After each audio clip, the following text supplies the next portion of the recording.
네, 저 김인현 교수님 마이크를 좀 켜주셔야 됩니다. 마이크. 이쪽, 제가 좀.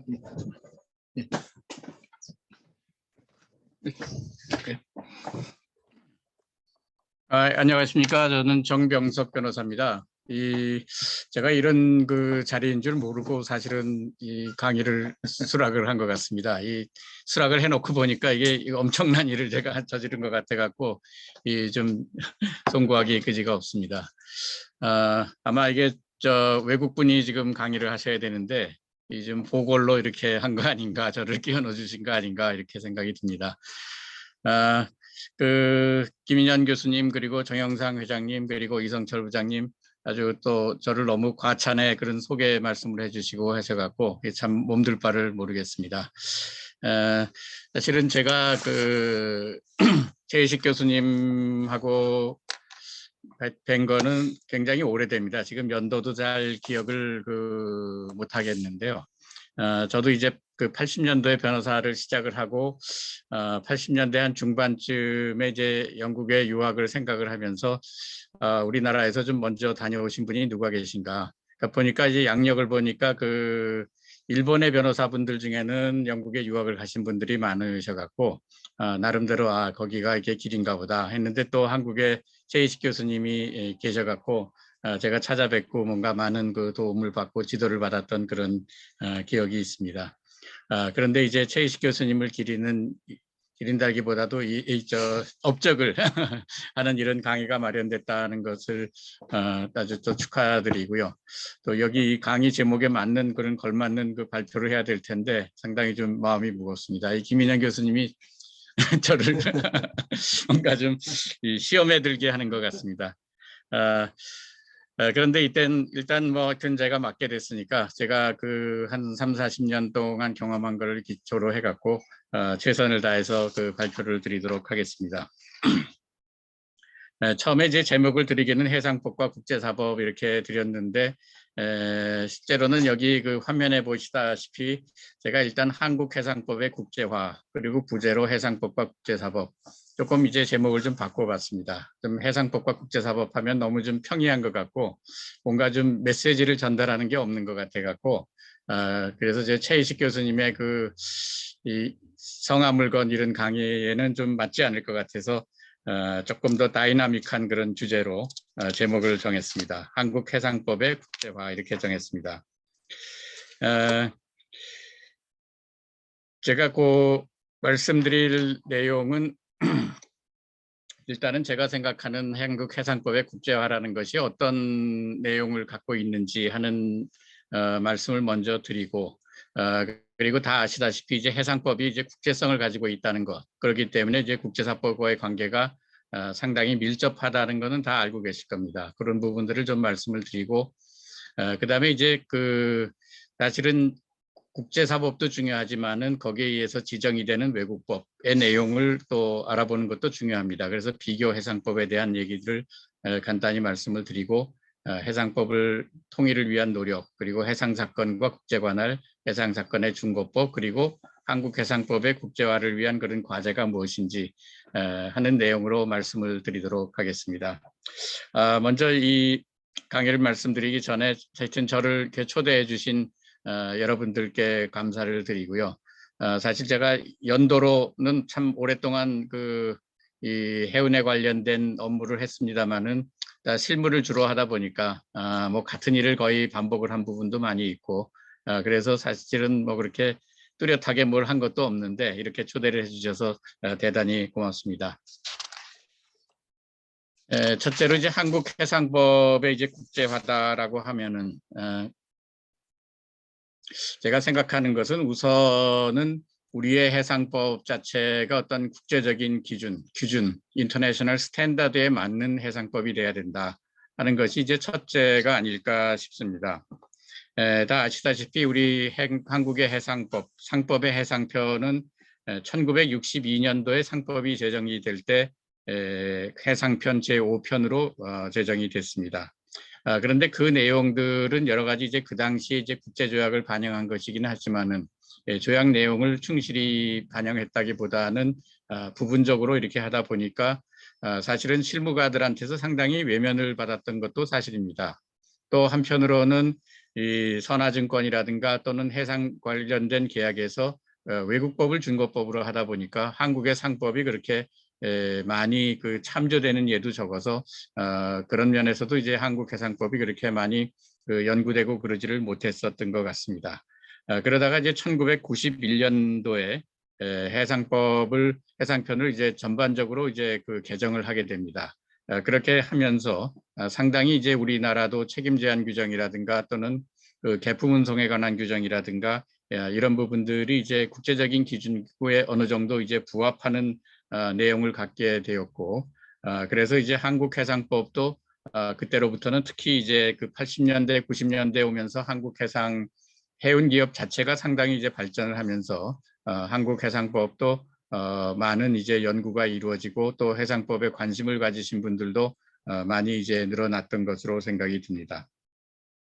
네, 그러다가 이제 2007년도에 우리 최희식 교수님이 이제 그 개정위원회 위원장을 맡으셔갖고 또 한 번의 이제 개정을 이루게 됩니다.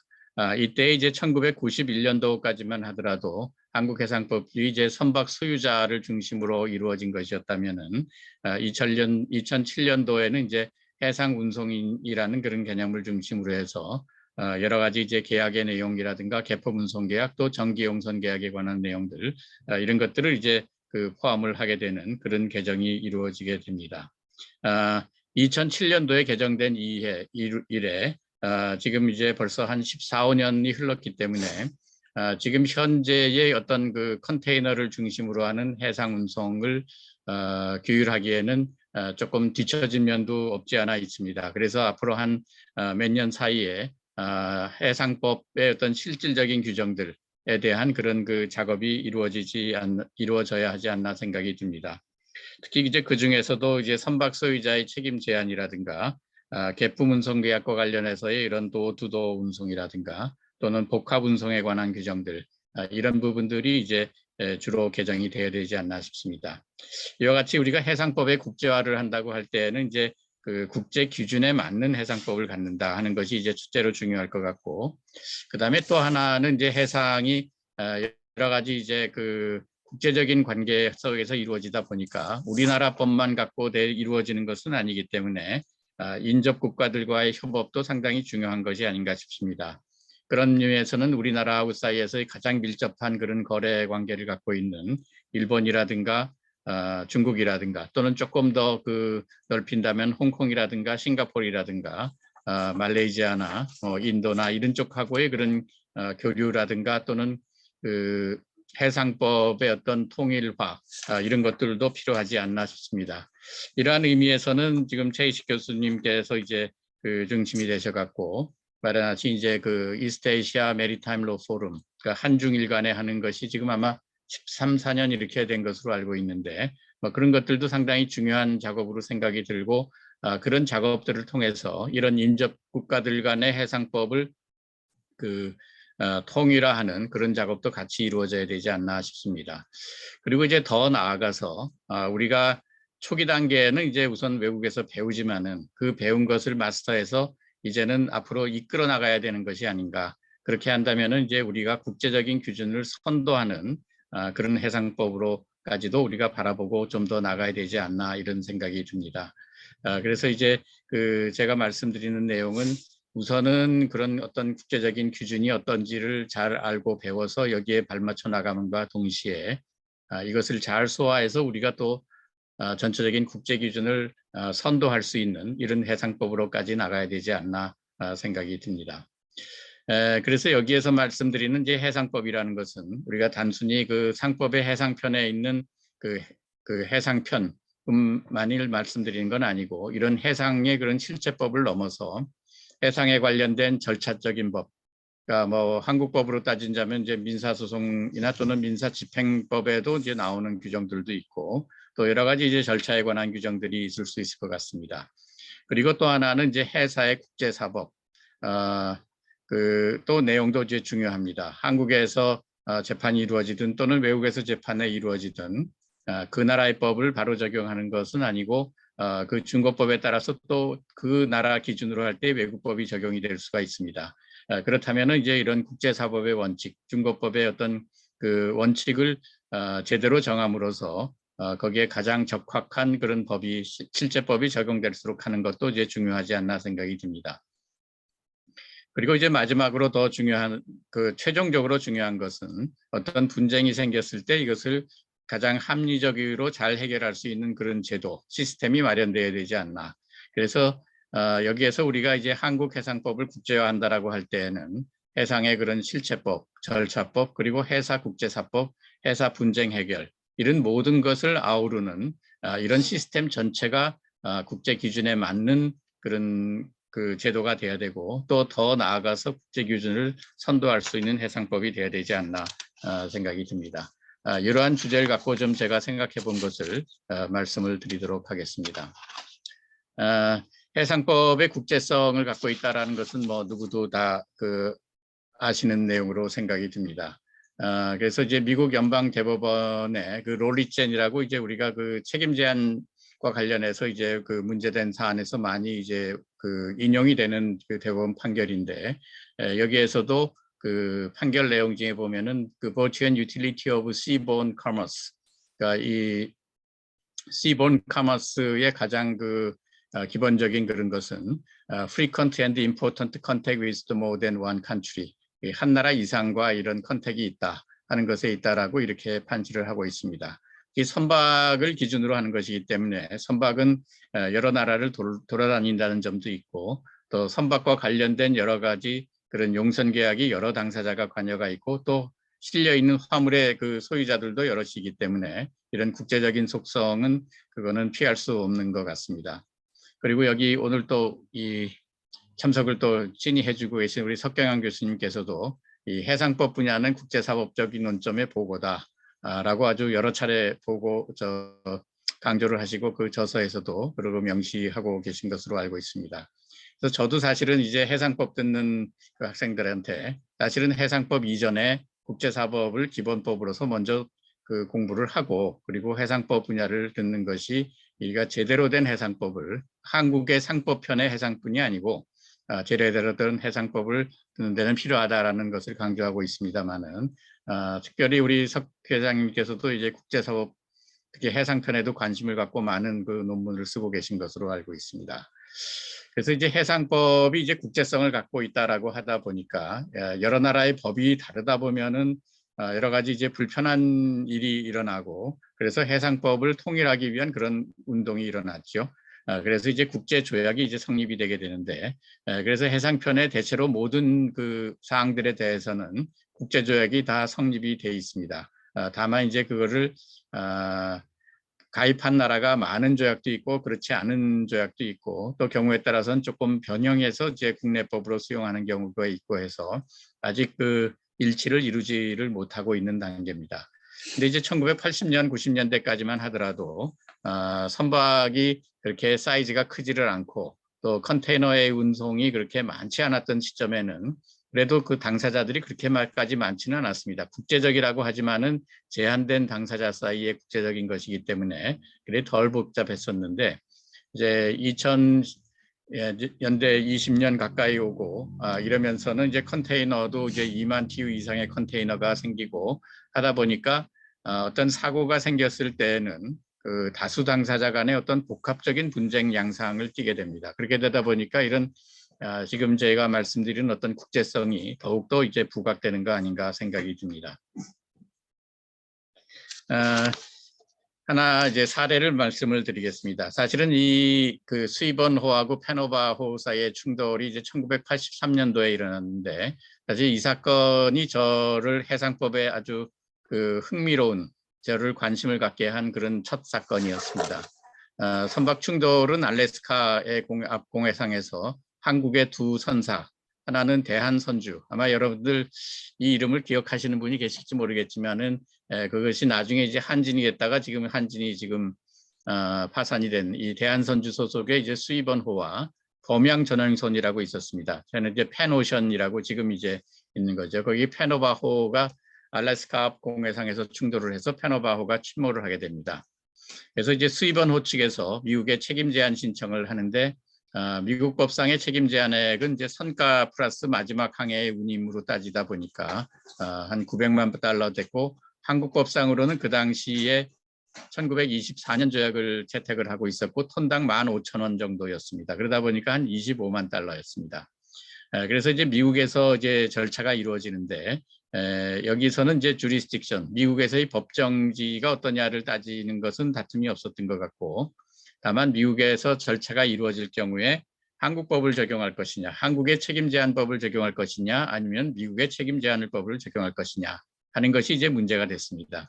그때 이제 제가 그 영어 단어 중에 그 다이코노미라고 이게 아마 이분법 뭐 이런 것인 것 같습니다. 그래서 이 실체냐 절차냐의 그런 어떤 분별, 이것에 대한 이슈가 상당히 이제 그 크게 대두가 돼서 실제 본안의 싸움보다도 훨씬 더 본격적으로 싸움이 본격적으로 이루어지게 됩니다. 그래서 한국에서 그 당시에 이제 그 네로다 하는 상법 교수님들이나 또 해상 변호사님들이 의견도 많이 쓰시고 그러셨는데요. 그러니까 뭐 정희철 교수님이라든가 아마 그 당시에 송사영 교수님도 그렇고 또 여기 변호사 중에는 이제 민병국 변호사님 또 뭐 송관영 변호사님 이런 분들이 의견을 쓰셨습니다. 그러니까 한국에서의 책임 제한 제도가 과연 그 실체적인 규정이냐 절차적인 규정이냐 하는 것에 대한 이제 의견이 서로 이제 공방이 있었고 결과적으로는 한국의 책임 제한은 실체적인 규정이다. 그렇기 때문에 대한민국 상법에 책임 제한을 적용한다. 이렇게 판결이 된 것으로 알고 있습니다. 그래서 이 사건을 통해서 그 당시에 이제 제가 이제 미국에 있는 변호사의 그 해상 변호사 폼 중에 가장 유명한 이제 두 개의 로펌이 있습니다. 하나는 이제 헤이트 가드너 푸앤 헤이븐스라고 하는 그 대형 로펌이 있었고 또 지금 이 최희식 교수님의 강의를 그 본받아서 만든 힐리 앤 베일리라고 하는 그 힐리 변호사가 만든 힐리 앤 베일리라고 하는 그런 로펌 두 개의 이제 쌍벽을 이루는 로펌이 있었습니다. 저는 이제 그때 이제 헤이트 가드너 푸앤 헤이븐스의 변호사와 같이 이제 그 패노바 쪽에 대리해서 이제 일을 했었습니다. 그런데 이제 아쉽게도 사실은 이제 헤이트 가드너 푸앤 헤이븐스는 거기에 이제 홀란드 앤 나이트라고 하는 그 폼의 그 합병이 돼서 그 이름이 이제 없어졌고 힐리 앤 베일리는 또 그 블랭크 롬이라고 하는 그 합병이 돼서 그 이름이 상실이 됐습니다. 그래서 지금 현재에는 이제 과거의 그 두 폼은 그 해상 폼으로서 아주 이름을 날리고 있었는데 지금은 이제 일반적인 그 로펌 중에서 이제 그 당시에 해상하시던 분들이 이제 명맥을 이어서 해상 파트를 유지를 하고 계십니다. 그리고 그 이후에 이제 94년도 한 10년쯤 후에 그 프레지던트 워싱턴과 한진 홍콩이라고 하는 선박이 부산항에서 충돌하는 사고가 발생을 했습니다.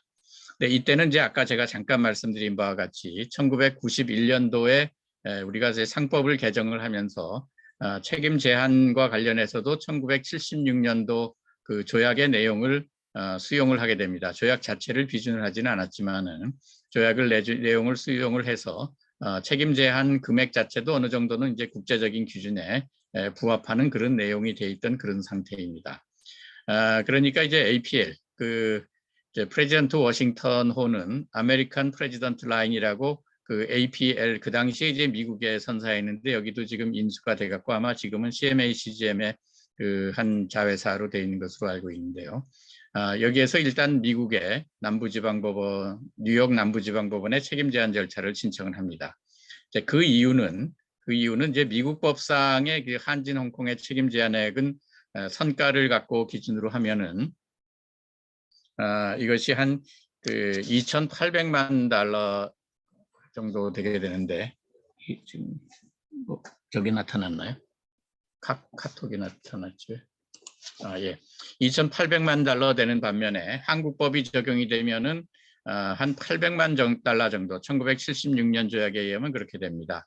그러다 보니까 이제 APL에서는 한국에서의 관할 이 사건 자체가 이제 부산항에서 사고가 나다 보니까 지난번에 그 페노션 사건에서는 알래스카 앞바다 공해상이긴 하지만은 충돌이 했기 때문에 사실은 이제 한국과의 관련성은 상당히 좀 멀다고 볼 수 있지만은 이 사건의 경우에는 부산항에서 풍충돌 사고가 난 것이라 사실은 한국에서 관할이 인정될 가능성도 이제 상당히 있을 수가 있는 것이었죠.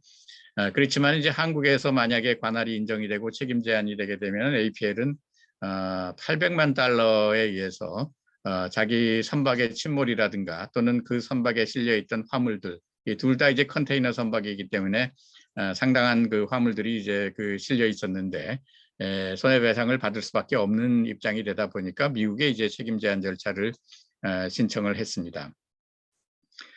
그런데 여기에서는 이제 첫째는 이제 우선 관할이 다툼이 있었죠. 한진해운이 이제 그 forum non-convenience를 주장을 했는데 아마 결과적으로는 이제 한진해운의 주장인 받아들여지지 않았습니다. 그러니까 관할이 이제 정해지다 보니까 그러면 미국에서의 그러면 중고법은 어떻게 적용될 것이냐, 미국 법에 따른 책임 제한을 할 것인가 아니면 한국 법에 따른 책임 제한을 할 것인가 하는 것이 이제 쟁점이 됐었는데 그 부분에 대해서는 아마 그 서로 간에 조금의 리스크가 있기 때문에 이것을 컴프로마이즈를 해서 제 기억에는 한 1,800만 달러 정도를 책임 제한액으로 하는 컴프로마이즈 리미테이션으로 해서 그렇게 해서 처리를 한 것으로 그렇게 기억을 합니다. 이와 같이 지금 이제 해상 사건에 있어서의 그런 그 관할이라든가 법의 적용이라든가 하는 것은 이게 단순히 조금 불편하다 아니다라는 이런 문제가 아니고 실체적인 어떤 그 권리의 구제에 있어서 엄청난 차이를 가져오게 됩니다. 그렇기 때문에 관할 문제 또는 그 중고법 어느 법에 적용을 할 것이냐 하는 문제, 다시 말하면 이제 해사 국제사법에 있어서의 문제가 상당히 이제 시리어스한 그런 문제로 이렇게 되게 됩니다. 그래서 그런 배경에서 제 그 말씀을 진행을 하도록 하겠습니다. 사실은 우리나라에서 이제 비교 해상법, 그러니까 다른 나라의 해상법에 대한 연구가 그렇게 많이 이루어지지는 않고 있는 것 같습니다. 솔직히 말씀을 드리면은 저희가 이제 해상 실무를 하다 보면은 대륙법계 국가의 법을 중고법으로 하는 경우가 거의 없고 대체로 영국법을 중고법으로 많이 하다 보니까 주로 이제 그 해상 담당하시는 변호사분들이 유학을 가시더라도 영국에 유학 가는 경우가 이제 대세를 이루고 있고 주로 이제 영국의 해상법을 공부하는 것으로 이제 그치고 있기는 한 것 같습니다. 근데 사실은 우리나라 해상법의 뿌리는 영국의 해상법에 있는 것이 아니라 대륙법에 있는 것이기 때문에 그 부분에 대한 연구도 앞으로는 더 이루어지고 그래서 그거를 토대로 해서 우리의 해상법을 좀 더 다듬고 그리고 좀 더 우리가 국제적으로 선도할 수 있는 이런 해상법을 만들어야 되지 않나 하는 생각이 듭니다. 그러한 의미에서 최희식 교수님께서 굉장히 사실은 큰 여러 가지 이제 그 기초 작업을 해주셨습니다. 우선 이제 우리 법의 그 해상법에 있어서 기본적으로는 이제 프랑스에 있어서의 1681년 해상칙령을 많이 얘기를 하고 있는데요. 최 교수님께서 이제 그 프랑스에서 가서 이제 그 프랑스법도 연구를 하시고 하셔서 프랑스 해사칙령과 나폴레옹 상법전 해상편 하는 책을 이제 2005년도에 발간을 하셨습니다. 그때 아마 해사칙령을 공부하시고 아마 그 최 교수님께서 굉장히 거기에 그 어떤 희열이랄까 이 한 것을 느끼셨던 것 같습니다. 그래서 어느 글에 보니까 해사칙령을 마치 이거는 성경에 있어서의 그 창세기와 같은 그 Genesis of the Bible에 비견되는 그런 내용이다. 라고 해서 그 최 교수님의 그 당시 어떤 그 감동을 표현을 하신 것을 본 적이 있습니다. 그래서 이 해사칙령이 어떻게 보면은 이제 그 해상법에 있어서의 가장 어떤 골격을 이루는 그런 것이 되지 않았나 싶습니다. 그리고 이제 그 이후에 이제 프랑스에서는 1966년 이후에 해상편을 개별화해서 각 분야별로 이제 특별법을 제정을 하고 또 해사에 관련된 국제 조약들을 충실히 국내법으로 이제 수용을 하신 것으로 알고 있습니다. 그리고 이러한 그 프랑스의 해사법은 이탈리아나 스페인, 포르투갈, 이집트, 멕시코, 기타 남미 국가들에도 영향을 미쳤다고 이렇게 알려져 있습니다.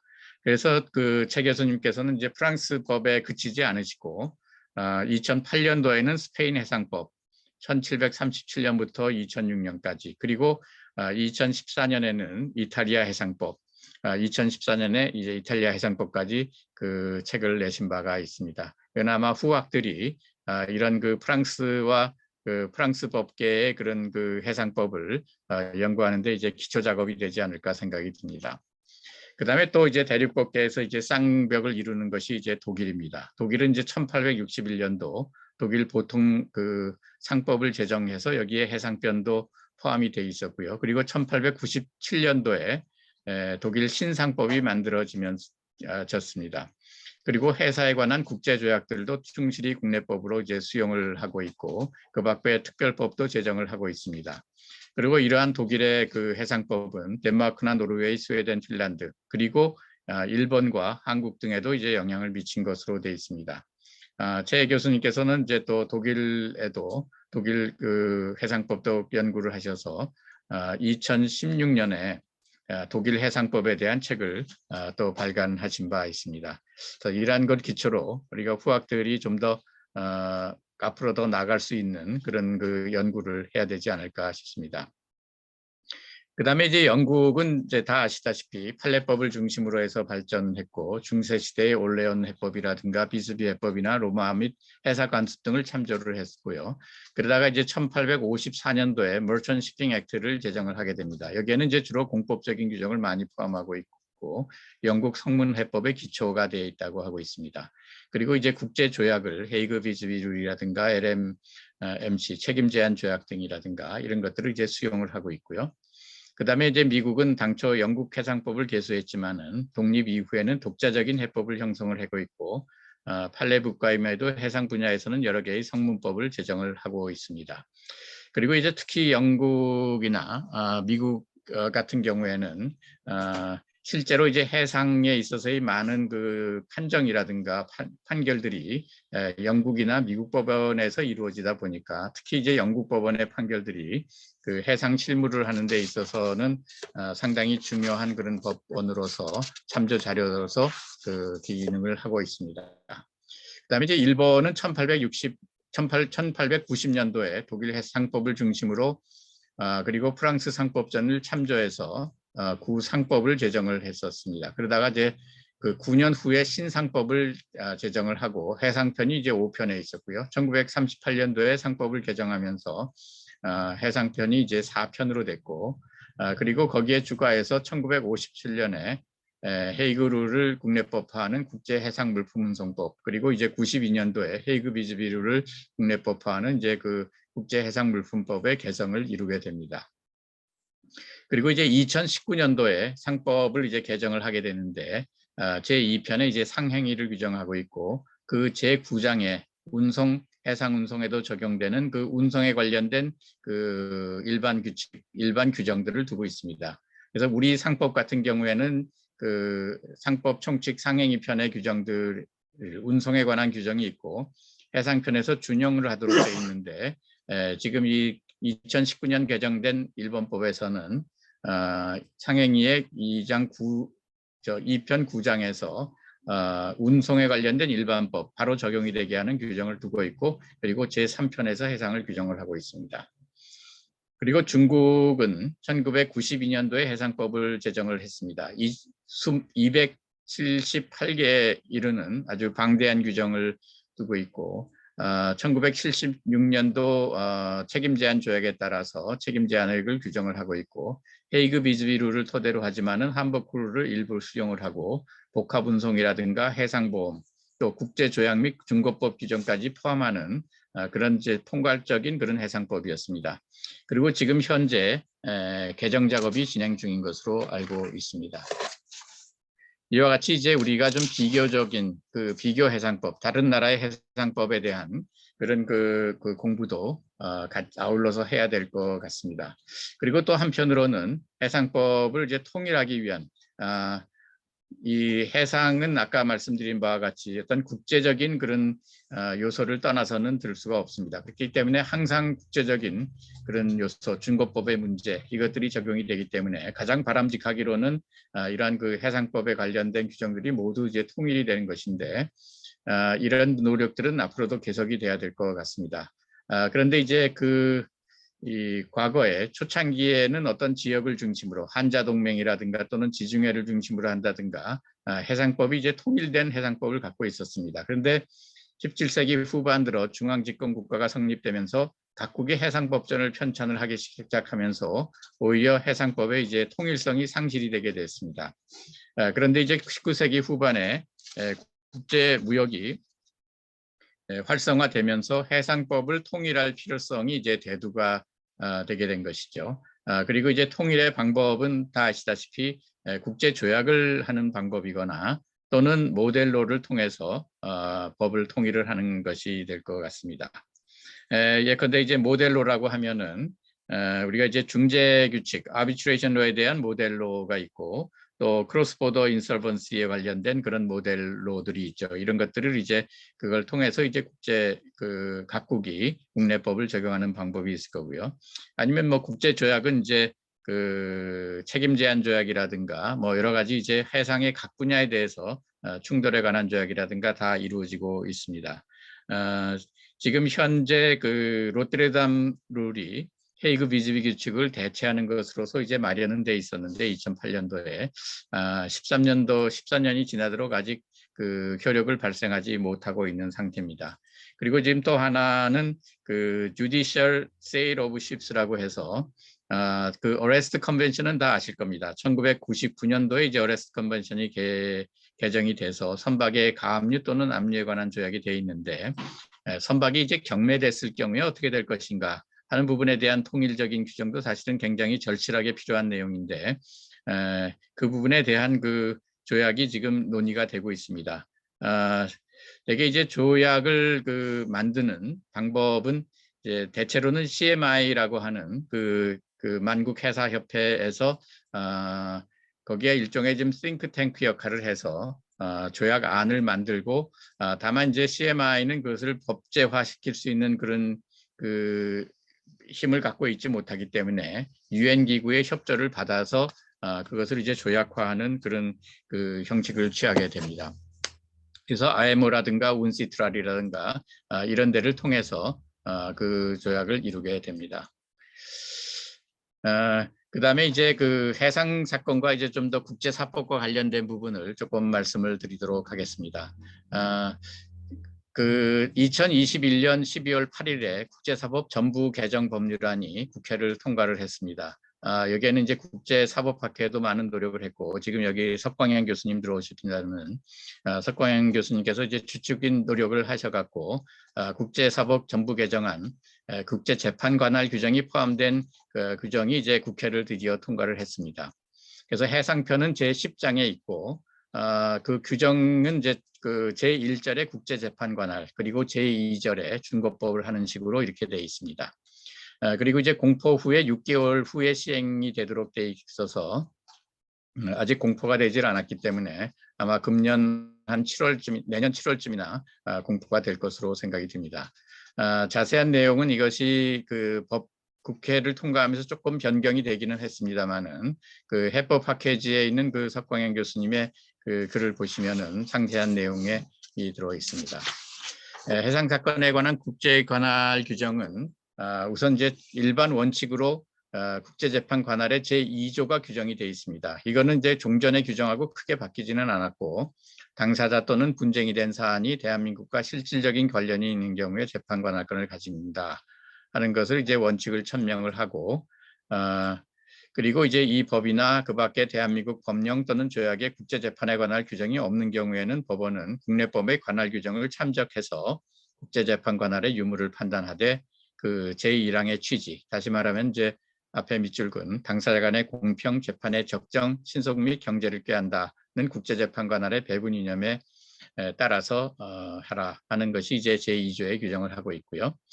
그 다음에 이제 일반 국제관할 총칙으로서 일반 관할이 규정이 되어 있습니다. 이거는 이제 일상 거소, habitual residence를 기준으로 하고 있고 일상 거소가 있는 사람에 대해서는 법원에 대한 국제재판관할권이 있다는 것이고 일상 거소가 없으면은 거소를 기준으로 하도록 된다 하는 것입니다. 이거는 이제 원고는 피고의 법정직에 따른다는 로마법의 세력법 원칙을 수용을 한 것입니다.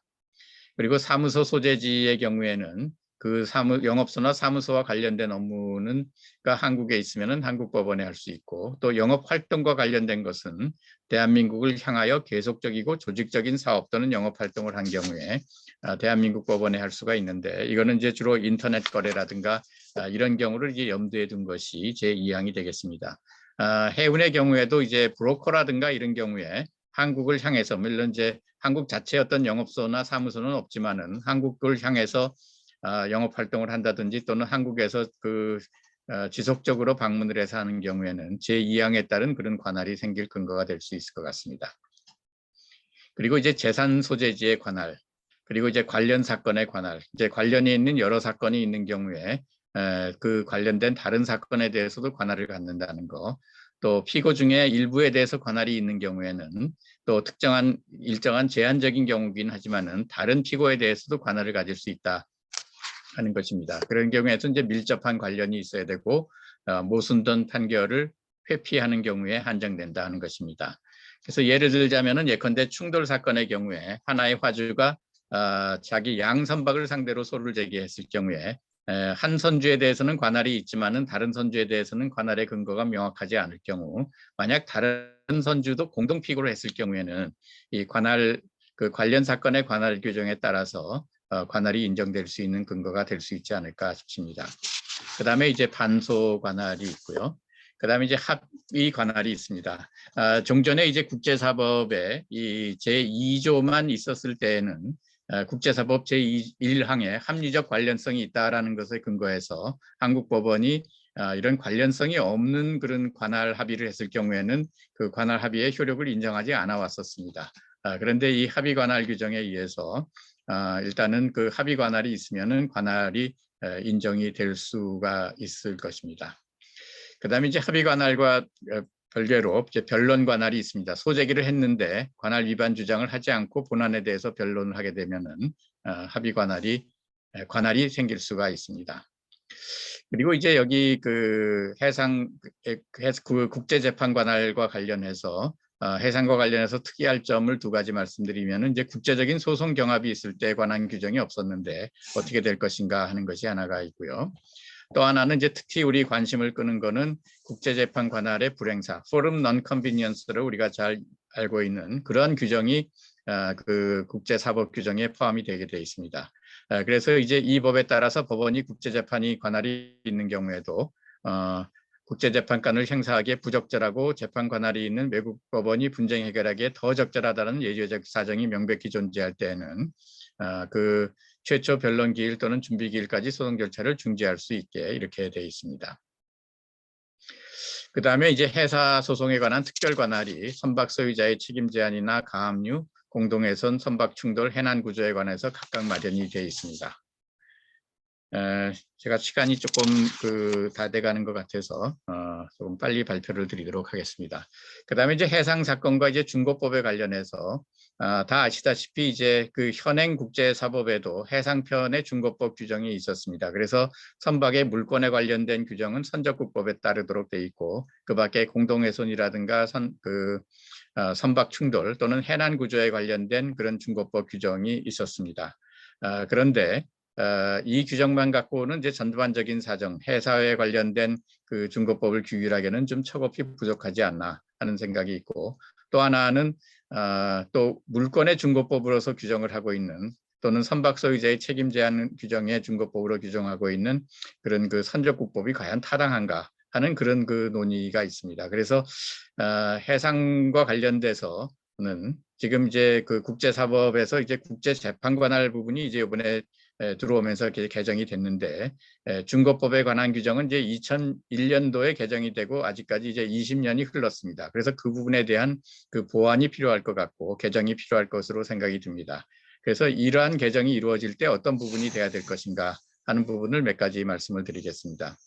첫째는 이제 선박 소유자의 책임 제한과 관련해서는 현재 선적국법으로 되어 있는데, 이 부분에 대해서는 아까 이제 제가 첫 번째 말씀드린 선박 소유자의 책임 제한이 과연 절차적인 것이냐 또는 실체적인 것이냐 하는 그런 부분이 있어서 사실은 이제 외국에서는 이것을 절차적으로 이해하는 경우, 하나 이제 레머디다, 이런 구제 수단이다라고 이렇게 이해하는 경우들도 많이 있습니다. 그렇기 때문에 그 부분에 대한 논의는 한 번 더 이루어져야 되지 않나 싶고요. 그다음에 이제 선박 우선 특권과 관련해서도 논의들이 많이 있습니다. 그래서 이제 이런 선적국법으로 할 것인지 법정지법으로 할 것인지 이런 부분들에 대한 논의가 많이 이루어져야 될 것이고, 또 경우에 따라서 이제 그것이 담보 물건이기 때문에 피담보 채권의 중고법으로 해야 된다는 견해도 있는데, 이런 부분들이 앞으로 이루어져야 될 것으로 보입니다. 그리고 이제 현재 우리 국제사법에는 없지만은 이제 운송물의 경매에 관련된 것이라든가, 또는 이제 선화증권에 관련된 그런 객관적 중고법에 관한 규정이라든가, 또는 히말라야 클로즈, 또 책임보험자에 대한 직접 청구권, 보험자 대위에 관련된 부분,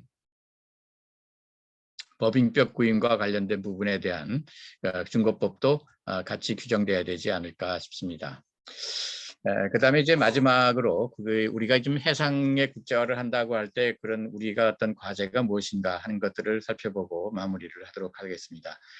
첫째는 이제 국제조약을 수용하는 것에 좀 더 적극적이어야 된다라고 생각을 듭니다. 첫째는 가장 이제 시급한 것이 선박 소유자의 책임 제한 조약입니다.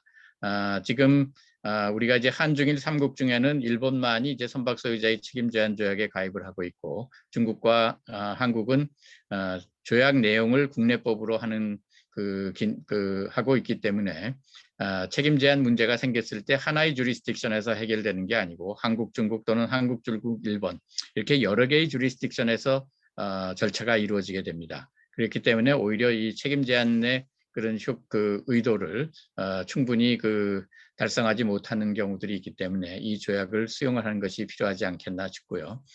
이거는 이제 우리가 유류오염 손해 관련된 국제조약을 93년도에 수용을 했는데, 사실은 그 이전에는 우리 아까 말씀드린 대로 선박 소유자의 책임 제한이 톤당 15,000원대다 보니까 책임 제한이 턱없이 낮았습니다. 오염 사고를 내더라도 책임 제한액이 1억이나 2억 원 정도에 불과하다 보니까 상당히 많은 폭력 사태가 일어나는 그런 것이 있었는데, 조약에 가입을 하면서 기금이 충분하다 보니까 그 다음부터는 이것을 선박 소유자에 대한 청구를 어떻게 합리적으로 할 것인지, 증거를 어떻게 확보할 것인지 이런 순기능적인 적이 있었습니다. 그래서 이 선박 소유자의 책임 제한 조약을 수용하는 등의 이런 조치가 필요할 것으로 되고요.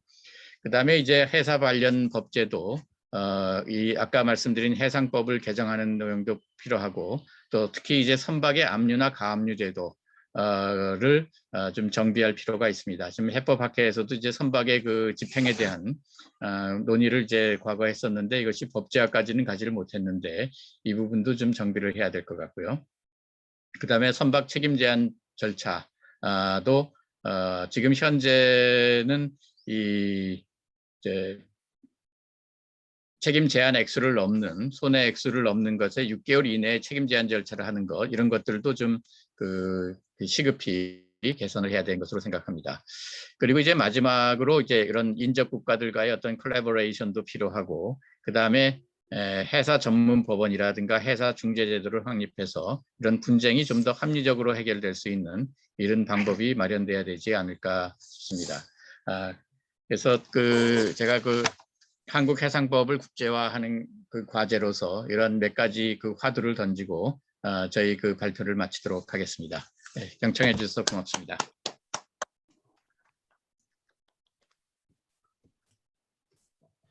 네, 정명수 변호사님, 좋은 강연 감사드립니다. 원래 더 많은 것을 준비하셨는데 저희가 시간 관계 때문에 그렇게 더 좀 자세하게 못 들어서 조금 아쉽습니다. 아까 처음에 정명수 변호사님께서 본인이 이제 해외 학자들 대신해서 이렇게 선정된 게 아니냐 그런 말씀하셨는데 그건 이제 농담이시고요. 저희 최희식 교수님 방 제자들로 이루어진 이제 선정위원회가 있습니다. 그래서 거기서 이제 김인영 교수님을 위원장으로 해서 저희가 회의를 했는데 1회는 이제 저희 최희식 교수님께서 직접 하셨고, 두 번째는 이제 학계를 대표해서 국내 학계를 대표해서 임동철 교수님께서 하셨고, 세 번째는 그러면 이제 국내 실무자를 대표해서 한번 모시는 게 어떠냐 했는데, 뭐 만장일치로 정명석 변호사님께서 선정된 것이니까 최희식 교수님 기념 렉처의 첫 번째 이제 실무가 강연자십니다. 그래서 다시 한번 축하를 드립니다. 네, 고맙습니다. 특강의 형식이긴 한데 그래도 또 혹시 또 정명석 변호사님 또 따로 모시기가 힘드니까 시간은 좀 지났습니다만 혹시 뭐 질문하실 분 계시면은 간단하게 한번 해주시면은 감사하겠습니다.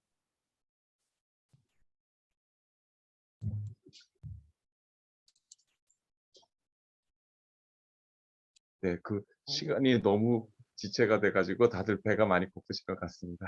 그러면은 다시 한번 강연해 주신 3회 강연자 정명석 변호사님께 감사의 박수를 한번 드렸으면 좋겠습니다. 감사합니다. 예, 변호사님 감사합니다. 네. 감사합니다. 잘 들었습니다. 예, 변호사님 감사합니다. 네, 이상으로 제3회 최식 교수님 기념 해상법 기념 렉처 강연을 마치고요. 전체 사회를 맡은 이현균 교수님께 마이크 공개했습니다. 네, 이현 교수님 부탁드리겠습니다.